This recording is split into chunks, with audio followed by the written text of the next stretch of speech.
really tall, so I gotta like adjust this mic. Give me a second. You're so handsome. Thanks, baby.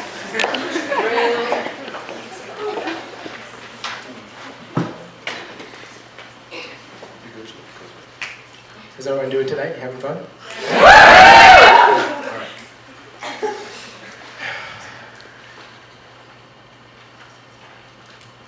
College has been for me what politics has been for Barack.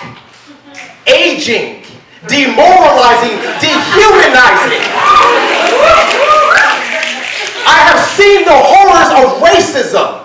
The smile of a white professor as he stained the confidence in my skin, telling me that the only graduate schools that would accept me are historically black colleges. I have caught the taste of its dirty, addicting, and nauseating tar in my mouth as a police officer pulled a gun out on me during a performance for, quote, looking like a threat. Wow. And I have felt the thorns of its betrayal. The loss of my confidence as a white female accused me of being a rapist over Facebook because I looked in her direction during a class. I don't know what it's like making military decisions, legislating policy, or speaking before millions of people, Barack, but like you, I have lost count of how many times I have been abused, violated, broken, and assassinated in my character because of who I am, because of what I am, and sometimes what I am not. If being black and conscious in America is anything like I imagined, then yes, I understand your pain. Because like you, I once believed that America was a gleam of hope, the call to action, and like me, you once believed in higher education. College is supposed to be the opportunity to reform your religion, break your values, make a new decision, beg for less expensive tuition, and cry when they decide to raise that very tuition the following year. The opportunity to incur massive financial debts, several alcohol-driven regrets with the implied promise of a profitable future.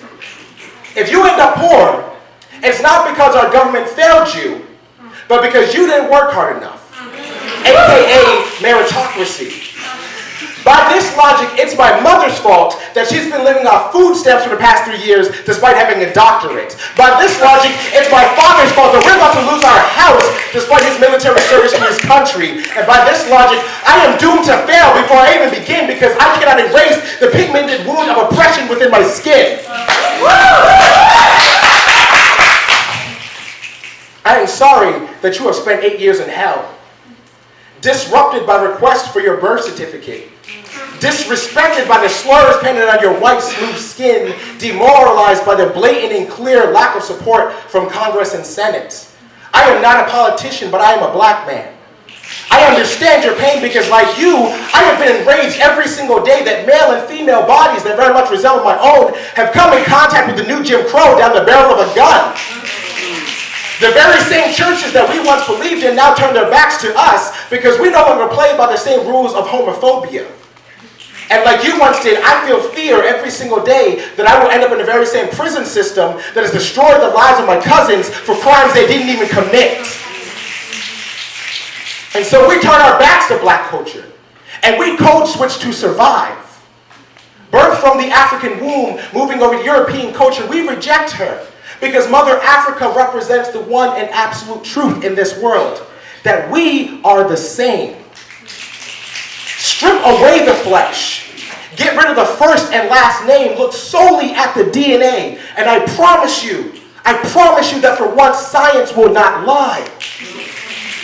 Barack, you and I dreamed of a world where love is valued more than policy, where education is more than just a luxury, but sadly this is a dream deferred that has flown away like a bird and has been shredded by ignorance. You and me have no meaning. We have been stripped of simple words, but maybe, just maybe, my connection to you has given this college graduate a little more to hold on to. A little more to grasp at before I sink to the bottom of the ocean, swallowed up by history, swallowed up by hatred, swallowed up by the apathy of my white counterparts, assassinated by injustice, assassinated and consumed. I am drowning. I am drowning. I am drowning. I am drowning.